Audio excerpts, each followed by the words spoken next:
let's talk about racial fetishes. We're especially going to focus in on Robin Jung's work on the problems with racial fetishes. Okay, so let's start off with what is a racial fetish? So, a racial fetish is when somebody primarily or predominantly seeks to have sexual or romantic relationships with folks of a particular racial identity other than their own.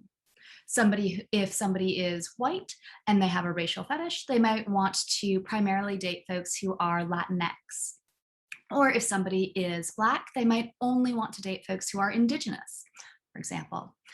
So it's usually a cross-racial kind of fetish. Obviously, there are some exceptions to this, but this tends to be the dominant understanding of what a racial fetish is. Now, when we're thinking about racial fetishes, a common first question is to ask why these are any different from any other kind of sexual preference or type. So, this is what Jung calls the mere preference argument. The mere preference argument claims that a racial fetish is like any other kind of sexual desire. It's like any other kind of sexual preference or one's type. So sometimes people really like, oh, women with big muscles. Sometimes folks are just super into someone who plays the guitar, right? Whatever one's type is. We tend to think that it is, generally speaking, fine to have these sorts of sexual preferences, to have different types. So the mere preference argument holds that a racial fetish is just like having any other type. It's like being into any other kind of characteristic. Well, Jung identifies several problems with this argument. The first and most important is that we live in a world where race isn't like just any other kind of characteristic. We live in a world with a great deal of racism, with both explicitly enacted systems of racism and racial domination, as well as more subtly entrenched and systemic systems of racism.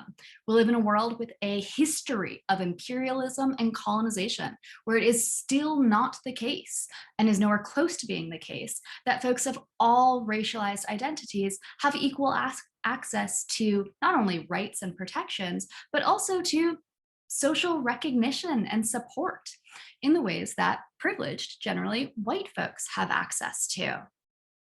So we live in a world already where race just isn't like other kinds of characteristics.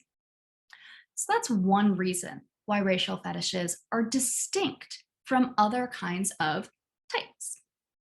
However, Jung delves into this even more deeply.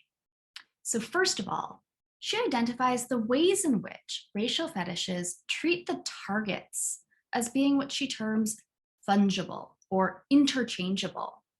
Racial fetishes treat the people being fetishized as if they're merely interchangeable with anyone else who has that same racial identity. In the case of, and I quote, yellow fever, which is what Jung discusses here, where somebody has a fetish for, oh, women of Asian descent, then this treats women of Asian descent as being interchangeable with one another. So the person with the fetish would like to date someone who is a woman of Asian descent, but they may or may not care precisely who it is. Now, this treats human beings, people, as being like interchangeable parts with one another. Doesn't really matter who the person with the fetish is dating, just so long as they're members of that particular group. There are a lot of worries about the ways in which this fails to treat the folks being fetishized as actual robust people. And this is one of the biggest problems with racial fetishes. It's failing to treat individual human beings as actual people, and instead is reducing people to objects. It's incredibly depersonalizing and dehumanizing. Now, Jung identifies the ways in which, if the person being fetishized is aware of this, it can be incredibly hurtful. However, even the mere knowledge that one's sexual or romantic partner has a history of seeking out others with the same racialized identity as oneself, even that mere knowledge can cause harm, even if they don't think that their current sexual partner is with them just because of that racial fetish. It increases doubt. It raises these sorts of questions. It means that it's impossible for the person who has that racialized identity, it's impossible for them to really know if their current partner is with them because of them or just because of their identity. Even beyond that, it makes this a widespread worry for folks who are subject to these kinds of racial fetishes, such that one always has to be aware of this and always has to then be questioning, well, that person just asked me out, but did they ask me out because of me or just because they're into Asian women, right? It makes it so that it's incredibly difficult to see oneself again, just as a full-fledged person, because you know that other people aren't, right? And the harm here has to do with what's called the expressive force of the racial fetish.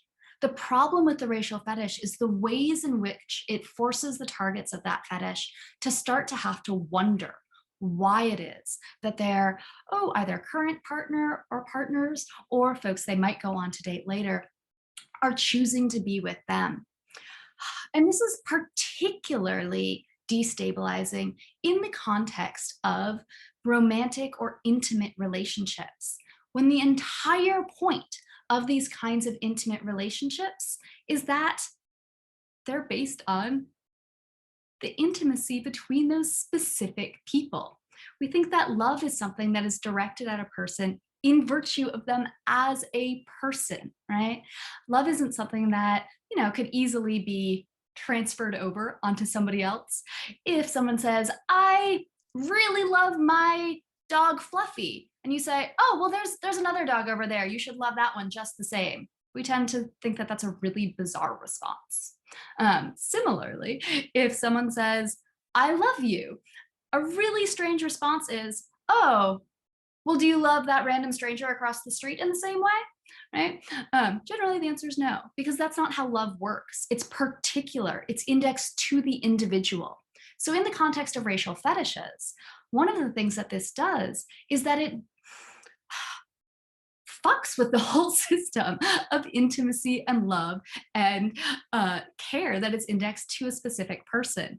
Because one of the things that's the whole point of these relationships is that they're supposed to be, again, particular. It's not supposed to be something that could be easily transferred onto anyone else who has the required characteristics. But with racialized fetishes, that is what's happening and that is what's possible. Okay, so racial fetishes treat those who are targeted by these fetishes as being interchangeable. They fundamentally draw on incredibly entrenched stereotypes about those who are being fetishized. It treats all members of a particular racialized group as having not just the same physical characteristics, which also isn't accurate. I feel like that's important, but as also having same personality characteristics. So when it comes to racial fetishes directed against women of Asian descent, what this is doing is it assumes that, women with this racialized identity will have, certain characteristics of submissiveness or being docile or deferential towards men. So it's drawing on these entrenched stereotypes about what, Asian women are expected to be like in this case. Now, all of the readings we focused on focus in on yellow fever because we wanted to be exploring that particular kind of racial fetish. But I want to be very, very clear here. That is not the only kind of racial fetish that exists. And it is not the only kind of racial fetish that exists prevalently in our social world. Another very, very, very both widespread and incredibly harmful racial fetish is the ways in which white women fetishize Black men. There is an incredibly long history here that is rooted fundamentally in histories of the enslavement of Black people. And specifically, this history characterizes Black men and Black masculinity as being fundamentally animalistic and hypersexual. Right? So we've looked at a lot of cases in which women are being hypersexualized. I think it's incredibly important that we recognize that this is not something that is only directed towards women. And it is not something that men are the only ones who do it. Every single time I have taught this topic in a course, one of the main points of conversation that comes up is at many different universities is I will have white women in the class remark that they only date Black men, but they don't think that this is a problem because they're just doing it because they want to have beautiful babies. Okay, so one, this is treating the folks that they are dating as merely being mere instruments to produce those hypothetical offspring. Two, they're not actually looking to have children anytime soon, so this is actually a lie. But three, it is fetishizing Black masculinity, and it is fetishizing the idea of biracial children as a kind of cultural cachet, right? It is a kind of not just cultural appropriation, but a way of instrumentalizing and treating as a mere object both the Black men who are being fetishized and those hypothetical biracial babies. Okay, so I want to again make sure that we are aware of the reality that there are a variety of racial fetishes that are prevalent in our social world.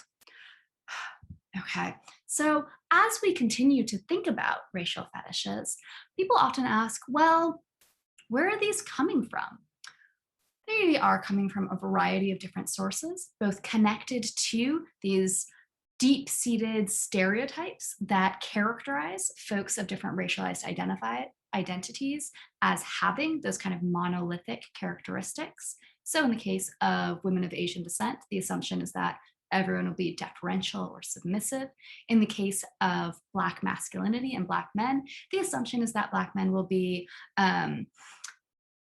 sexually active and able to produce children. Again, it is treating Black men essentially as livestock. Again, it is rooted in a horrific history of the enslavement of human beings. It is drawing on that history. And it is treating Black men as not being worthy of care and attention in their own right. So once again, it is instrumentalizing Black men in a horribly dehumanizing way. So some of these racial fetishes are coming from these entrenched stereotypes. We're used to thinking that, oh, stereotypes that are easily identifiable as negative, we're used to being able to condemn and identify concerns with those. However, stereotypes that say, oh, I just find this particular racialized group so attractive, what are so-called positive stereotypes, people are less trained up in identifying or recognizing the harm in those. Once again, Zheng talks about the ways in which this fails to treat the members who are targeted by these stereotypes as being full-fledged human beings. So racial fetishes can come from these explicitly negative stereotypes. They can come from so-called positive stereotypes. And they also often come from what are called implicit biases. Now, this is one of the other areas that Zheng especially works in. So our implicit biases are things that everybody has. Implicit biases are just part of our cognitive architecture. However, the content of our implicit biases can vary, and they vary from person to person quite a bit, though they are broad patterns. So our implicit biases are the subconscious, low-level associations or beliefs that we have. Sometimes aren't even aware that we have them. We have implicit biases that might directly contradict the sorts of things that we explicitly believe, the things that we take ourselves to believe. Right? So it's not always the case that our implicit biases align with our consciously held beliefs. Our implicit biases are the result of being exposed to a set of information over and over and over and over and over again. So if we are exposed to, two concepts together repeatedly, eventually we start to associate those concepts together. So let's see here. If I say the word lightning, probably just thought of either thunder, storm, or bolt. I highly doubt anyone thought of the word banana. right? We tend not to associate the words lightning with banana. But most people are trained up to associate the words lightning with thunder, storm, or bolt. All right, so that shows that we have a tight connection between the word lightning and thunder, storm, or bolt. It's not necessarily that you believe that these things have to always go together, but rather that we are trained up to associate them together. This is what our implicit biases are, the things that we, again, group together, whether or not we're explicitly thinking our way through this. So, implicit biases are the result of being exposed to these ideas repeatedly throughout our lives. They come from the world around us. They often come from media. So thinking about TV shows, movies, advertising, social media, and what sorts of representations or depictions we see in those places.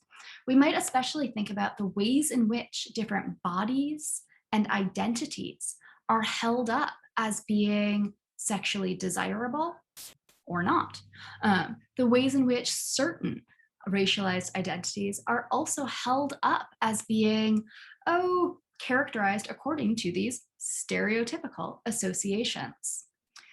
We also might raise questions about the role of mainstream heteronormative pornography in constructing and reinforcing racial fetishes. So if somebody goes to, say, Pornhub, goes to the main page on Pornhub, there are categories where you can sort porn according to the racial identities of the performers in that porn. And so if somebody goes to that site, clicks the various boxes selecting certain racial preferences, first they'll see the porn that shows up that first time. The more they do this over and over and over, the more they both foster these implicit associations of these are the identities that I find sexually desirable, these are the identities that are sexually desirable. The more somebody, again, just views this particularly narrow subset of porn over and over and over, the stronger those associations might become. So, turns out that our social world actually plays a pretty robust role in constructing not just our implicit biases, but also some of the contours of our sexual desires or the types that we might be into.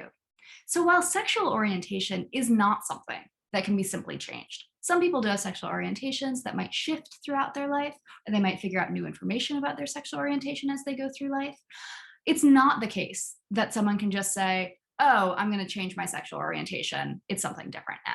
It's not a matter of willpower, nor is it something that other people can jump in and say, hey, I'd prefer it if you had a different sexual orientation. Why don't you work on that? That does not work. Places like, what are they called? Get straight camps, so sexual conversion therapy. These are places that are working to alter somebody's sexual orientation pretty exclusively. Somebody who is either gay, bi, or queer, it is working to make them become straight. Gay conversion therapy has been legally classified as child abuse.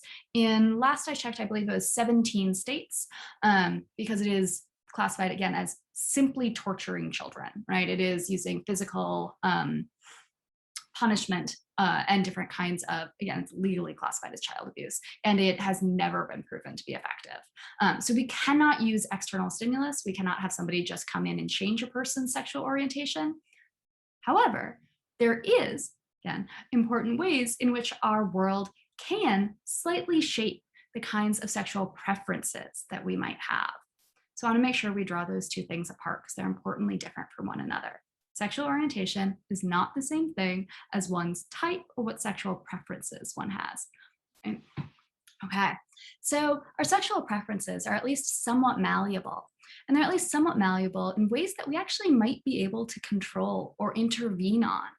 So if one finds that they are always seeking out those same racial dynamics on Pornhub, it might be worth thinking about how those instances of pornography might be shaping or constructing your own sexual desires. And if it's doing so in a way that supports the personhood and agency of those who are being depicted, or if it's somewhat reductive if it works to treat people as being mere objects that are interchangeable.